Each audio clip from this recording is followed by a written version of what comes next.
बच्चों, मैं लालिमा सिपाहा आज आपको समास के अन्य भेदों के बारे में जानकारी दूंगी।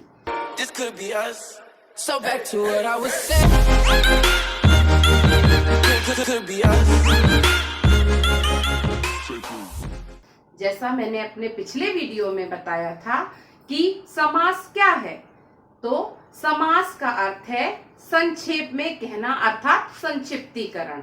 हम इसको इस प्रकार से परिभाषित कर सकते हैं, परस्पर संबंध रखने वाले दो या दो से अधिक शब्दों के मेल को हम समास कहते हैं। अर्थात समास की परिभाषा क्या हुई? परस्पर संबंध रखने वाले दो या दो से अधिक शब्दों के मेल को हम समास कहते हैं। समास के कई उदाहरण हैं, हम किसी भी भेद के उदाहरण को ले सकते हैं, जैसे राजपुत्र, राजा का पुत्र। तो राजा का पुत्र ये समास विग्रह है। समास विग्रह अर्थात पदों को अलग अलग करना समास विग्रह कहलाता है।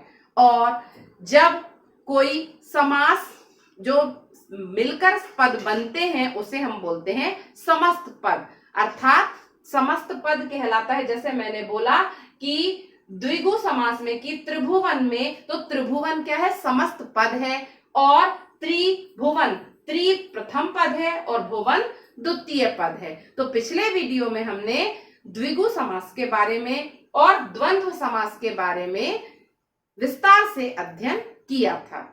जैसा मैंने पहले बताया था, अभी मैं पुनः इसको आपको समझाती हूँ कि समास के 6 भेद होते हैं।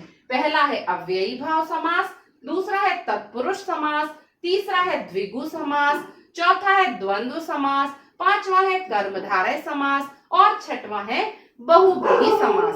प्रत्येक वीडियो के अंतर्गत हम दो समासों का अध्ययन कर रहे हैं। आज मैं आपको अव्ययी भाव समास के बारे में और तत्पुरुष समास के संदर्भ में जानकारी दूंगी। सबसे पहले हम समझते हैं अव्ययी भाव समास क्या है। अव्ययी भाव समास, इसमें भी अन्य समास की तरह पूर्व पद और उत्तर पद दो पद होते हैं। पूर्व पद अर्थात पहला पद और उत्तर पद अर्थात दूसरा पद। तो अव्ययी भाव समास में जो पूर्व पद है वो क्या होता है? प्रधान होता है और अव्यय होता है। पहला पद क्या हुआ? प्रधान हुआ और अव्यय हुआ। जैसे मैंने उदाहरण के तौर पर हम लेते हैं कि यथाशक्ति। अब हम यथाशक्ति जो शब्द है, अगर हम इसको विग्रह कर लिखें तो शक्ति के अनुसार, अर्थात यथा शब्द क्या है? अव्यय है। अगर हम यथा से ही अन्य शब्द बनाए, यथा समय, समय के अनुसार। यथा संभव, तो संभव क्या है? दूसरा पद है और यथा पहला पद है। पहला पद क्या हुआ? अव्यय हुआ। तो अर्थात पहला पद प्रधान हुआ। इसी प्रकार अगर हम अन्य उदाहरण देखें, आ जन्म, जन्म तक, तो आ शब्द क्या है? अव्यय है और जन्म शब्द क्या है? दूसरा पद है। तो आ शब्द जो आ पद है वो क्या है? अव्यय। इसी प्रकार आजीवन, तो आजीवन में भी आ क्या है? अव्यय है। जीवन तक, तो इस प्रकार से आजीवन, आमरण, आजन्म, ढेर सारे शब्द हम आ लगा के भी बना सकते हैं। अगर हम आगे दूसरे उदाहरण देखें, प्रति अव्यय है, प्रतिदिन, प्रतिवर्ष, तो प्रति लगा के भी हम अव्ययी भाव समास बना सकते हैं। हाथों हाथ, तो इस प्रकार से जो अव्ययी भाव समास है उसमें पूर्व पद प्रधान होता है और अव्यय होता है। तो अब आप कोई भी उदाहरण ले सकते हैं, यथाशक्ति, यथासंभव, यथानुसार और प्रतिदिन, प्रतिवर्ष, हाथों हाथ, ढेर सारे कोई भी हम उदाहरणों को ले सकते हैं। अभी हमने कौन सा समास समझा? अव्ययी भाव समास। अब मैं आपको तत्पुरुष समास समझाने जा रही हूँ। तत्पुरुष समास वह समास है जिसमें दूसरा पद अर्थात उत्तर पद, दो पद होते हैं, पूर्व पद और उत्तर पद। तो इसमें जो दूसरा पद है, उत्तर पद प्रधान होता है। अब उत्तर पद अर्थात बाद वाला दूसरा पद प्रधान हुआ और इसमें एक प्रमुख विशेष बात यह है कि इसमें समस्त पद बनाते समय, जब समस्त पद बनता है तो इसमें कारक चिन्हों का लोप हो जाता है। लोप होना अर्थात वह गायब हो जाते हैं, हट जाते हैं। अब कारक चिन्ह आपको मालूम होने चाहिए कि कारक चिन्ह कौन से हैं। हम पहले पुरानी पूर्व की कक्षाओं में पढ़ चुके हैं कि कारक चिन्ह कौन कौन से होते हैं। एक बार मैं आपको पुनः बता देती हूँ। कर्ता का कारक चिन्ह है कर्ता ने, कर्म को, करण से, संप्रदान के लिए, अपादान से, संबंध का, के, की, रा, रे, री, अधिकरण मैं, पर और संबोधन हे, अरे।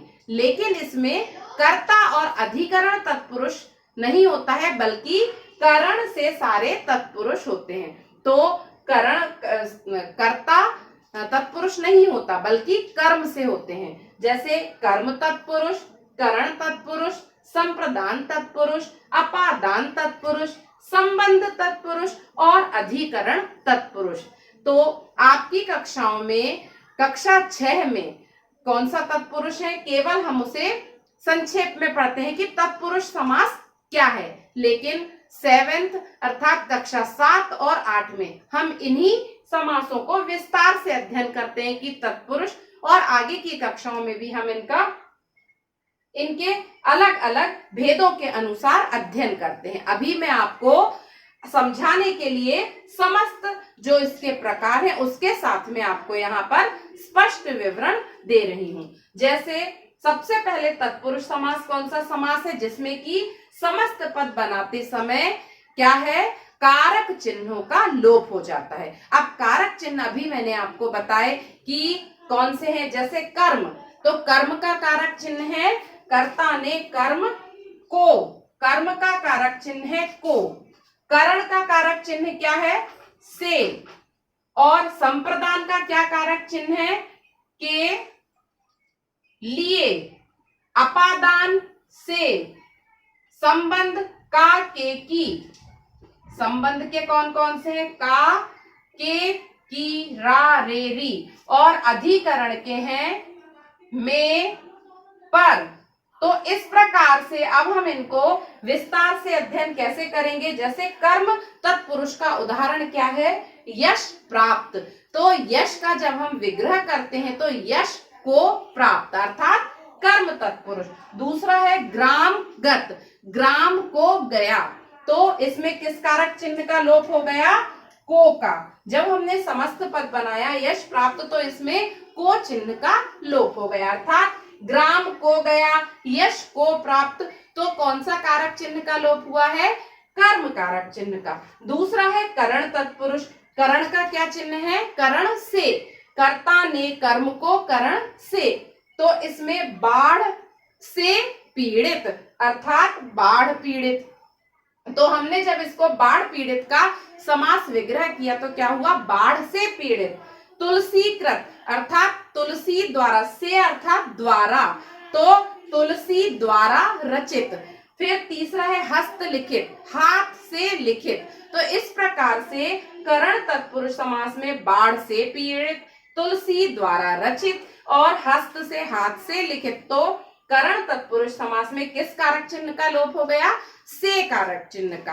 अब ये जो है आपको पहले ही मालूम है कि से अर्थात यहाँ पर जो चीजें जब मिलने वाली जहां पर बात होती है तो वहां पर ये से आता है, क्योंकि ये से यहाँ पर भी आता है और अपादान में भी आता है। तो अपादान का जो से है वो अलग करने के लिए प्रयोग में होता है और जो करण वाला से है वो मिलने के लिए प्रयोग में आता है। जैसे मैंने बोला हाथ से लिखा मैंने, हस्तलिखित, हाथ से लिखित। तो जो हाथ है मेरा यहाँ पर टच हुआ, मिला तो हस्तलिखित हो गया। लेकिन धन से हीन, धन चला गया, अलग हो गया, तो अलग होने के लिए इस वाले से का प्रयोग होता है। तो करण तत्पुरुष के हैं बाढ़ से पीड़ित, तुलसी द्वारा रचित और हाथ से लिखित। ये से करण तत्पुरुष का उदाहरण हो गए। हम देखते हैं संप्रदान तत्पुरुष, देशभक्ति। जब हम इसका विग्रह करते हैं देश के लिए भक्ति, तो ये क्या है, संप्रदान तत्पुरुष जो है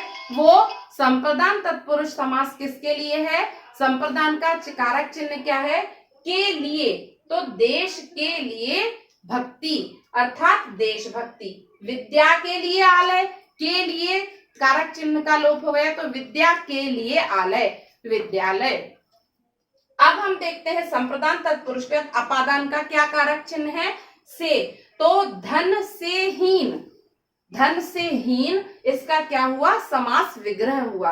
और जन्म से अंधा, जन्मांध, समस्त पद क्या हुआ, धनहीन, जन्मांध और पथभ्रष्ट, पथ से भ्रष्ट, तो पथभ्रष्ट क्या हुआ, पथभ्रष्ट समस्त पद है और इसका समास विग्रह किया तो पथ से भ्रष्ट, अर्थात से कारक चिन्ह का लोप हो जाता है इसके विग्रह करते समय। अब हम देखते हैं संबंध कारक चिन्ह के कारक चिन्ह कौन से हैं संबंध तत्पुरुष में, का, के, की, तो इसके उदाहरण क्या है, गंगा जल, गंगा का जल, अर्थात कौन सा कारक चिन्ह आ गया इसमें, गंगा का जल में का, तो गंगा का जल, अर्थात कौन सा है तत्पुरुष समास, ये संबंध तत्पुरुष है। फिर के, राजा, राजपुत्र, राजा का पुत्र, सेना के लिए पति, तो इस प्रकार से कौन कौन से का और के लिए के संबंध का, के, की, तो सेना का पति, तो क्या हो गया, सेना का पति कौन सा समास हो गया, संबंध तत्पुरुष। इस प्रकार से हमने अभी ये भी समझ लिया कि संबंध तत्पुरुष में का, के, की शब्दों कारक चिन्हों का लोप हो जाता है। इसके बाद हम देखते हैं अधिकरण तत्पुरुष, तो अधिकरण तत्पुरुष में मैं और पर, इसके क्या है कारक चिन्ह है। गृह प्रवेश, गृह में प्रवेश, तो गृह प्रवेश हो गया, गृह में प्रवेश कौन से कारक चिन्ह का लोप हुआ, में का। घोड़े पर सवार, तो पर कारक चिन्ह का लोप हो गया, घोड़े पर सवार। इसके बाद वनवास, तो वन में वास, अर्थात ये कौन सा तत्पुरुष है, अधिकरण तत्पुरुष में वन में वास। इस प्रकार से वनवास में कौन से कारक चिन्ह का लोप हुआ, में कारक चिन्ह का। तो इस प्रकार से हमने तत्पुरुष समास के अंतर्गत समझा कि क्या है, दूसरा पद प्रधान होता है और समस्त पद बनाते समय कारक चिन्हों का लोप हो जाता है। और कारक चिन्ह भी मैंने आपको समझाए कि कर्म का कारक चिन्ह है को, करण का कारक चिन्ह है से, संप्रदान का कारक चिन्ह है के लिए, अपादान का है से, और संबंध का के, की, अधिकरण में पर। इस प्रकार से हमें अब दोनों समास स्पष्ट रूप से समझ में आ गए हैं आप लोगों को कि जो अव्ययी भाव समास है उसमें प्रथम पद अव्यय होता है और जो तत्पुरुष समास है इसमें दूसरा पद प्रधान होता है। अव्ययी भाव में प्रथम पद प्रधान होता है और तत्पुरुष समास में द्वितीय पद प्रधान होता है। समास के अगले भेदों को मैं अपने अगले वीडियो में आपको स्पष्टतः समझाऊंगी। यदि आपको मेरा वीडियो पसंद आया हो तो लाइक, शेयर और सब्सक्राइब करना ना भूलें।